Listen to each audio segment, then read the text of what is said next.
Every month, the moon disappears. We call it the new moon. The Book of Enoch calls it something else. Chapters 72 through 82, the section scholars call the Astronomical Book, or the Book of the Luminaries, describe exactly where the moon goes when it vanishes. Written in Aramaic, sometime in the 3rd century BCE. In the text, the man being shown all of this is Enoch. The one showing him is an angel named Uriel, described there as the leader of the luminaries. Fragments of that Aramaic original turned up in 1947, in Cave 4 at Qumran, among the Dead Sea Scrolls. Joseph Millick catalogued them at Oxford. The oldest is designated 4Q208, roughly 2,200 years old, and one of the oldest scientific documents in the Jewish tradition. The complete text survived somewhere else entirely, in Ge'ez, in Ethiopia, preserved by the Ethiopian Orthodox Church. And what Uriel shows him isn't an absence. The moon doesn't vanish in this account. She travels, through 12 gates, along a route with a fixed starting point and a fixed number of days. The darkness we see is one stop on that route, and the place where her next journey begins is a very specific moment, one that almost nobody, then or now, identifies correctly. Here's the strange thing about the section we're about to read. The Astronomical Book is the least quoted part of Enoch. 11 chapters, and almost all of it is technical. Day lengths, gate positions, fractions of light. It reads like an instruction manual rather than scripture, which is exactly why most people skip it. But buried in that manual, in chapter 78, there's a single sentence defining what the new moon actually is. And it contradicts what almost everyone assumes. If what the ancient world genuinely wrote about the sky is something you can't stop thinking about once you find it, subscribe. Every week we read what the standard editions leave out. On that note, one thing worth settling early. Which version of the text we're reading? Because there's more than one. Richard Lawrence published the first English translation in 1821. R.H. Charles produced the version most people still quote in 1917. Michael Knibb's Oxford edition from 1978 remains the scholarly standard, and Ephraim Isaac produced another in 1983. They don't always agree, and they don't always number the verses the same way. To reach that definition in chapter 78, we have to walk the route Uriel lays out for Enoch. 12 gates, light handed over in measured portions, a 5-day gap between the moon and the sun that shouldn't be there, and a calendar of 364 days that its authors were clearly prepared to fight about. By the end, the moon turns out not to be the subject at all. But we start with the moon, because that's where Uriel starts. Chapters 1 through 36, the Book of the Watchers, hold the story everyone knows. 200 angels descend onto Mount Hermon. They take human wives. Their offspring are the Nephilim. It's dramatic, it's disturbing, and it's the reason most people have heard of this text at all. The Astronomical Book is a different animal. No descent, no judgment scene, just measurements. And the man at the center of it barely exists in the Bible. Enoch appears in Genesis chapter 5, inside a genealogy, and the line about him is famously strange. He doesn't die. He walks with God, and then, the text says, he is no more, because God took him. That's the whole account, roughly 20 words, and he's gone. An entire literature grew in that gap. If he was taken, where did he go? What did he see when he got there? The Astronomical Book is one answer. And he isn't shown it alone. His guide is Uriel, who chapter 75 describes as having been set by the Lord of Glory over all the luminaries of heaven. The sun, the moon, the stars. All of it. His responsibility. His role never shifts. He doesn't point at the sky and let Enoch marvel at it. He explains it, law by law, the way a teacher walks a student through something he expects him to memorize, which turns out to be exactly right. At the end of the Revelation, in chapter 82, Enoch is sent back down to write the whole system out for his son, Methuselah. This was never meant to stay private. Somebody was going to need to use it. There's more than one Enoch in English. Richard Lawrence published the first translation in 1821, R.H. Charles, the version most people quote in 1917, Michael Knibb's Oxford edition in 1978, Ephraim Isaacs in 1983. They don't always agree, and they don't always number the verses the same way. Uriel starts with the sun, and the first thing the text establishes is that the sun doesn't rise just anywhere. Watch the same stretch of horizon every morning for a year, and the sunrise point moves. It travels in one direction for 6 months, stops, and comes back. Enoch's text divides that movement into openings, 12 of them, 6 in the east and 6 in the west. The sun works through them in order, each gate holding it for a set number of days, the length of daylight shifting as it goes. Chapter 72 gives the figures, and those figures have a history. The same day-length scheme turns up in Mesopotamian astronomy, in MUL.APIN, the Great Babylonian Star Compendium, and in Enūma Anu Enlil, a series of roughly 70 tablets of celestial omens. Researchers have matched Enoch's numbers against British Museum tablets, catalogued as BM 11775 and 17284. The same information, in a different language, from a different century. How it got there is still argued over. Otto Neugebauer, the historian of ancient mathematics, dismissed Enochic astronomy as an ad hoc construction, no inheritance at all. James Vanderkam called it a Judaized refraction of an early stage of Babylonian astronomy. Jonathan Ben-Dov worked through the mechanics in Head of All Years, and Eshbal Ratson, writing in Dead Sea Discoveries, went further, identifying a rare Aramaic word in fragment 4Q209 that appears to describe smaller openings inside each gate. But the two systems don't match. MUL.APIN splits the heavens into 3 paths, named for the gods Anu, Enlil, and Ea. Enoch splits them into 6. Whoever wrote this wasn't copying. They were rebuilding it. And then the text does something the Babylonian material never does. It puts the moon through the same gates, not annually, the way the sun moves, but monthly. The moon runs the full 12-gate circuit inside a single lunar month. 2 bodies, 1 system, wildly different speeds. Which raises the obvious question. If the moon is running that circuit, what decides how much of her we actually see at any point along it? Uriel's answer is that the moon's light is handed to her, not generated, not reflected in any sense the text tries to explain. Issued, given in measure, on a schedule, the way rations are given out. Chapter 73 lays out the mechanics. Her first visible sliver appears on the 30th morning of the cycle, rising in the same gate the sun rises in. Her full light, when she finally reaches it, equals 1/7 of the sun's, and that 7th is delivered to her in fractions, a 14th part at a time, added day after day until the whole portion has been transferred. Then the process runs backwards.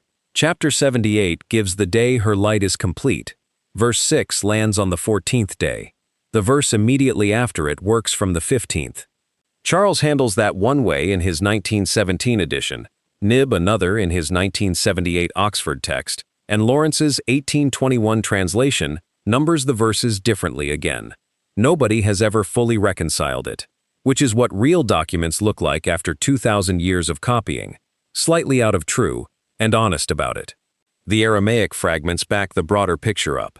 Dennis Duke and Matthew Goff, writing in Dead Sea Discoveries, reconstructed the lunar theory sitting behind fragments 4Q209 and 4Q210, and the arithmetic holds, a moon whose light is tracked in fixed fractions across a fixed number of days. So the waxing and waning we watch every month is, in this account, an administrative process. Light issued in portions, light withdrawn in portions. Nothing about it left to the moon herself, which is the same principle we just saw with the gates. Nothing up there drifts. Everything runs to a rule. And that raises a fair question. If her light is being added this carefully, where exactly does it start being taken away again?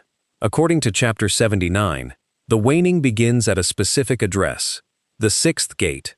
It's there, once her light is described as accomplished, complete, the full 7th transferred, that the decline starts. And from that 6th gate she works her way back down, through the 5th, the 4th, the 3rd. Charles calls them portals in his translation. The route is the same either way, and it runs in reverse. The text puts the full length of that return at 177 days. That number looks arbitrary until you do the arithmetic. Enoch's lunar months alternate, 30 days, then 29, then 30 again. 6 of those months, 3 long and 3 short, come to exactly 177 days.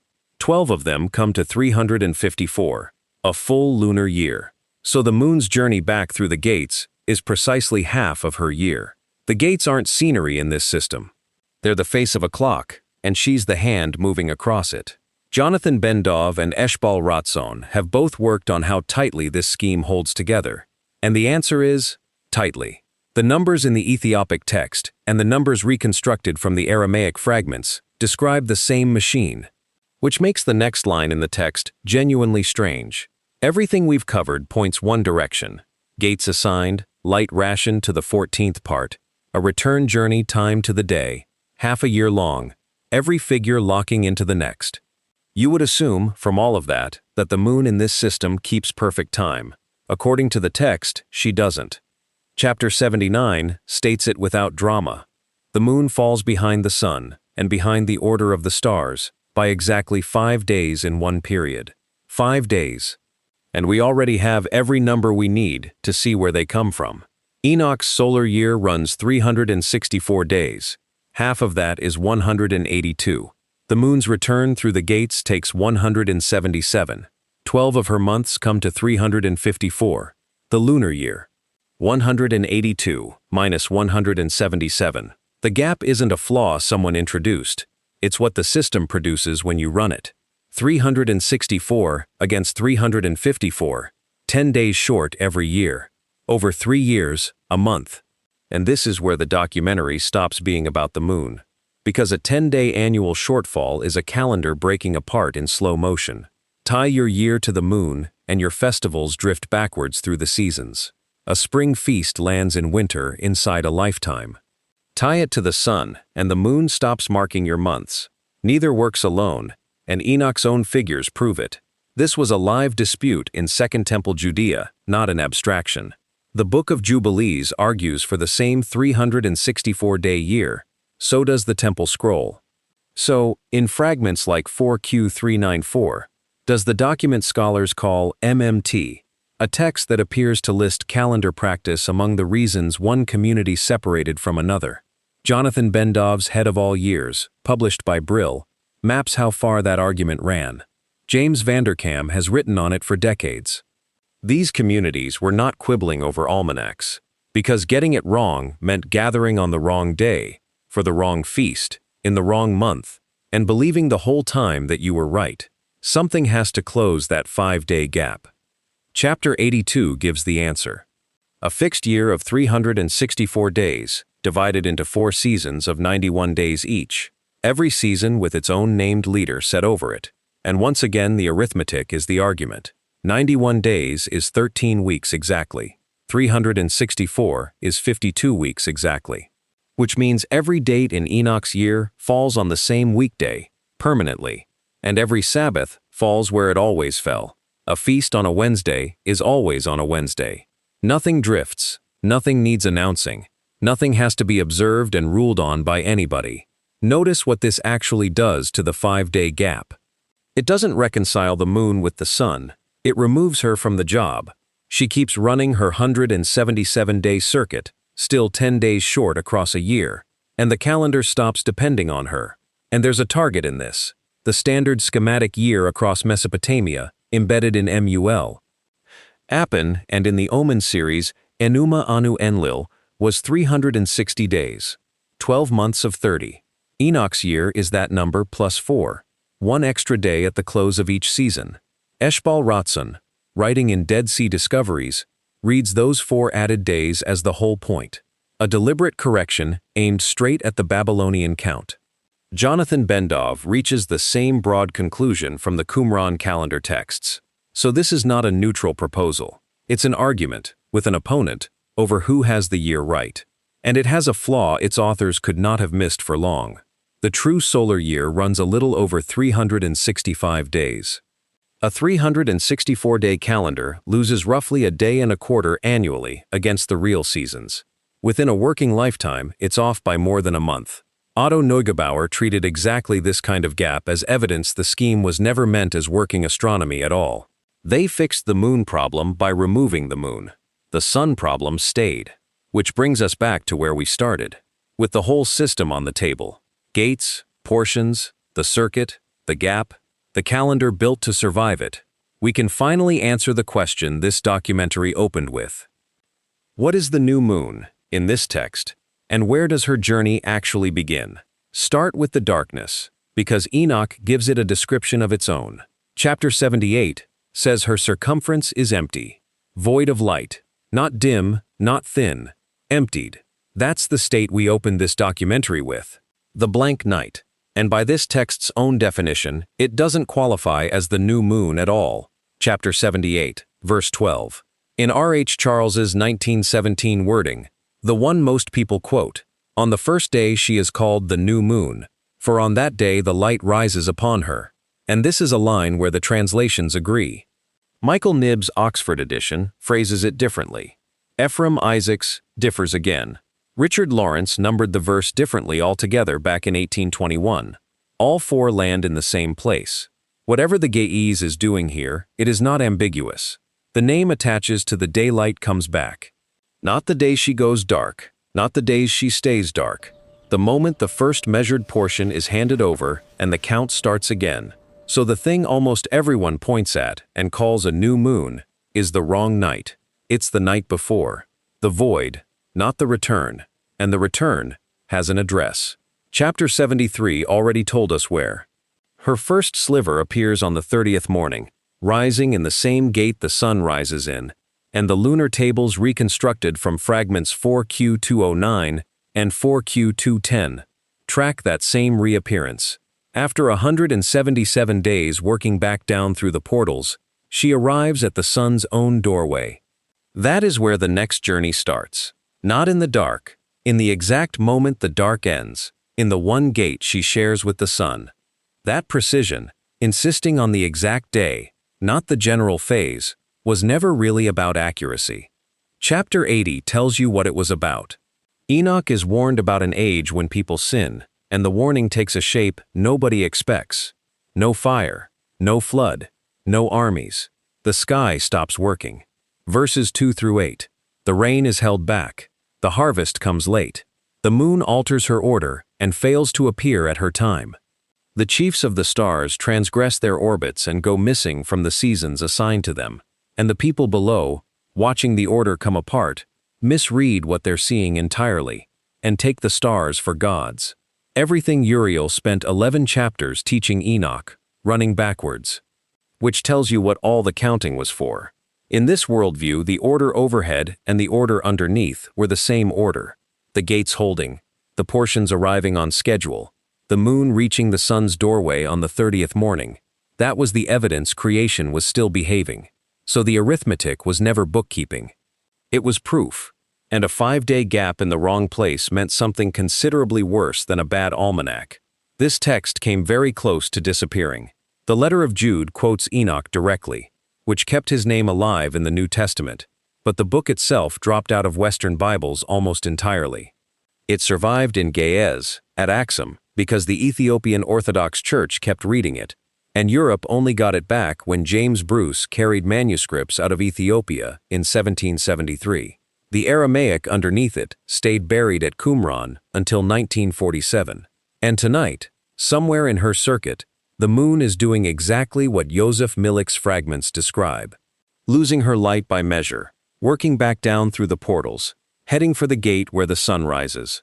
And on the morning her light returns, not the night she vanishes, but the morning it comes back. It will be new, because according to a text 2,300 years old, that is the exact moment it was always supposed to begin.